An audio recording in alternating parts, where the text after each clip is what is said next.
Most people into car audio have seen EXO Contralto's YouTube channel and his massive build in this Nissan truck. He calls it the Behemoth build.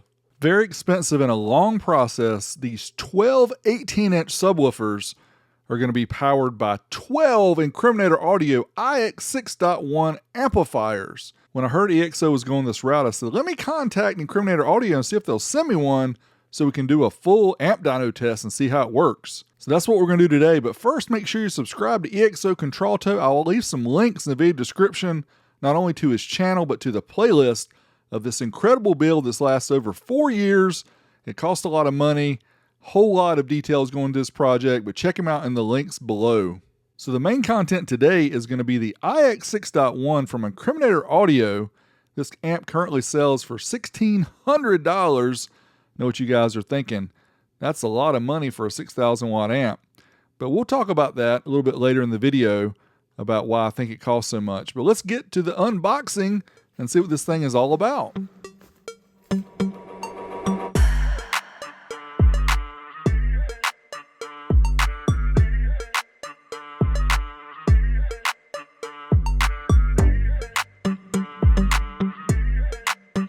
I'll leave a link in the video description below to the IX 8.1 and we talk about everything that comes with these amps. This one comes with the same, including this bass remote, has a power and clipping LED, a nice potentiometer. It is metal encased, does not have voltage display though, unfortunately.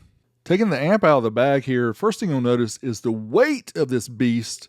It is fat because it is taller than a typical amp and essentially 2 amps stacked together. We will show that later and have Nick, the owner of Incriminator Audio, talk about this split force design. Here on one side of the amp, there is a lot going on. I mean, a whole lot, including the Tiffany RCAs for input and output, power and protect clip LEDs, also the remote display connection, the gain, the subsonic, the remote for the bass knob, low pass filter, also the mode switch to go from master to slave to mirror, and the telephone connections for strapping and mirror connections. Also, I love the way the 1.0 inputs, there's 3, all the positives are lined up, all the negatives are lined up. That is awesome. In addition, it has an input voltage display built onto the amplifier. On the opposite side, very simple, we just have dual outputs here for speakers, 4 gauge, 2 positives, 2 negatives, also a fan in the center to help with that push-pull fan action. As far as dimensions go, 15 inches for the length, 10.6 inches for the width, and 5.1 inches for the height. I may have neglected to mention this is a Class D monoblock amplifier. So here we're going to fire up the amp dyno. We're going to do the test. Power output is on the left. The ohm load is in the middle. The voltage of the dyno is on the right. This is a resistive load test using the amp dyno. Also, we'll have the remote display indicator so we can calculate the efficiency. Now, question is, are you ready? Ready. Yo, I'm ready too. Let's fire it up. Let's see how we do first. Let's run 8 ohm test. Why are we going to run 8 ohms? I don't know. It just felt like it. The amp is not rated 8 ohms, but we're going to try it anyway. Certified test first, a 1% distortion. Can we get 1,000? Right at it. Yes, 1,078 at 14.48 volts. Now let's try it uncertified to the clipping point. See if we'll get more than that 1,078. I got a good feeling that we will. Here it comes. Oh yes, look at this, over 1,200. It keeps counting. 1,250, right at 14.44. What about dynamic? Let's send a 40 hertz pulse tone into the amp. Looks like 1,263 at 14.52. Now let's check this efficiency out. See how efficient the amp is. 89% at 8 ohms. Yo, that's really good. You know how them sound waves go? Derek, you're oversharing. I do sometimes overshare my thoughts, feelings, and emotions, but that's okay. We're moving on to the 4 ohm test. A single 2 ohm dual voice coil subwoofer wired in series will give you 4 ohms. Also, 2 4 ohm dual voice coil subwoofers wired in series parallel will give you 4 ohms. So let's find out here. Certified test is rated 1,500 watts. What can we get? I think more than 1,500. Quite a bit more. 2,025 watts at 14.52. Next up, we're going to try the uncertified test to clipping, which in my opinion, is what most of these amps should be rated, these Class D monoblocks, because nobody cares about 1% distortion. 2,528 watts, right at 14.46. So that's like 1,000 watts over the rated power. Now some people are complaining about that. That's too much overrated. Well, you're going to pay $1,600 for this amp. You want to get more than you paid for. Dynamically, 2,620 watts. That's the way to do it. And that efficiency at 4 ohms, 89%. Yo, that is killing it at 4 ohms. Next up, we're going to try 2 ohms, where it's rated 3,000 watts of 14.4. How do we get to 2 ohms? Well, if we have a single 4 ohm dual voice coil subwoofer wired in parallel, or if we have two 2 ohm dual voice coil subwoofers wired in series parallel, that gives us the 2 ohms. So let's try certified test first. 40 hertz tone, 1% distortion, easily 3,000 watts. Look at this, over 4,000, 4,417 watts, 14.64. What about to clipping at 2 ohms? Here we go, 40 hertz tone, sending it into the amp, and almost 5,000, 4,977 at 14.22. Some of you may ask why I'm so excited. Well, I'm having a good day. This is a good test. The amp is performing well. I'm happy. So there you go. Dynamic 5,155 watts of 14.46. What about the efficiency at 2 ohms? 84%. That's still really good, my friends, at 2 ohms. Let's move on to the 1 ohm test, rated 6,000 watts. Now, how do we get to 1 ohm? Couple of examples: a single 2 ohm dual voice coil subwoofer wired in parallel, or if you have two 4 ohm dual voice coil subwoofers wired in parallel each and in parallel together, you got 1 ohm. Let's try this certified test first. 1% distortion, rated 6,000 watts. What can we get? 7,209 at 14.18.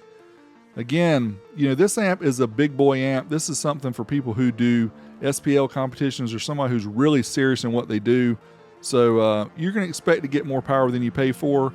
And you're getting it here. 7,519 up to clipping. That was right at 14 volts. Dynamically at 1 ohm. Look at this.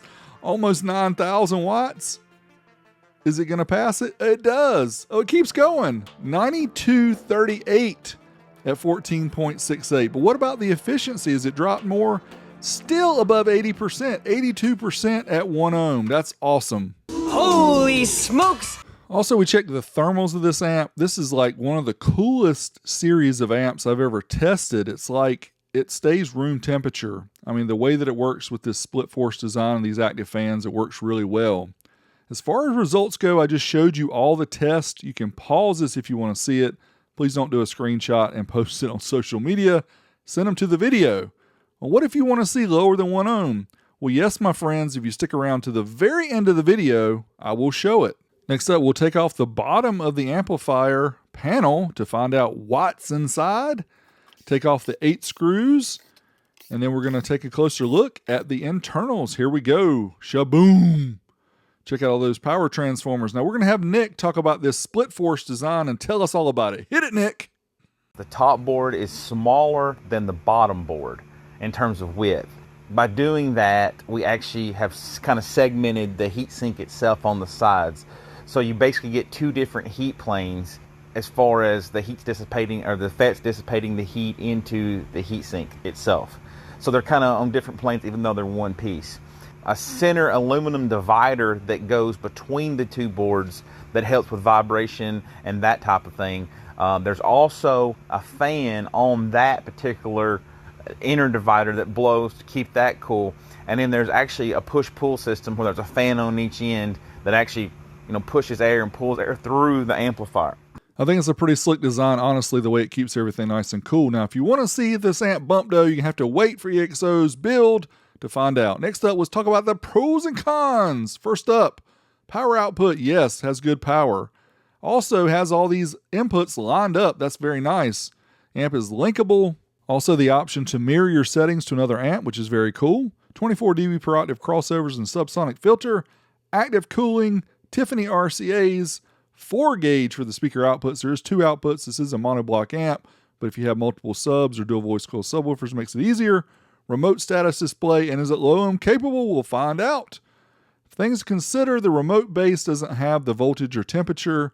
Upgrade electrical, of course, is required for an amp like this. It is heavy. Make sure you mount it securely. Korean-made SPL amp. Watts per dollar are not there, but hey, if you need a compact amp that provides a lot of power, stays cool, check out the Incriminator Audio IX 6.1 and also the other IX series. This video was not sponsored by Incriminator Audio, but I do appreciate them sending the amp so we can try it out for EXO. Till next time, this Big D, I'm out of here.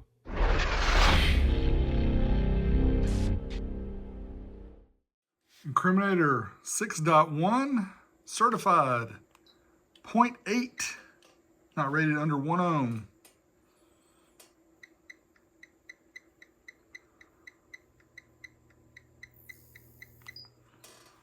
Almost 8,000 watts, 7984, 14.03.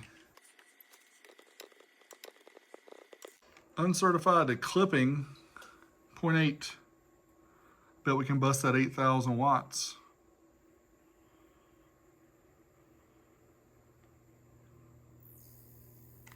Yes, we can. 8185, 13.95. Now, next up, we're going to do the dynamic test at 0.8. Go back to track 1, and here we go. Dynamic 0.8.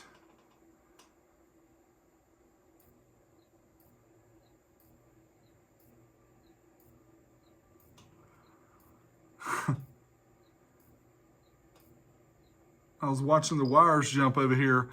11,438 watts at 14.49.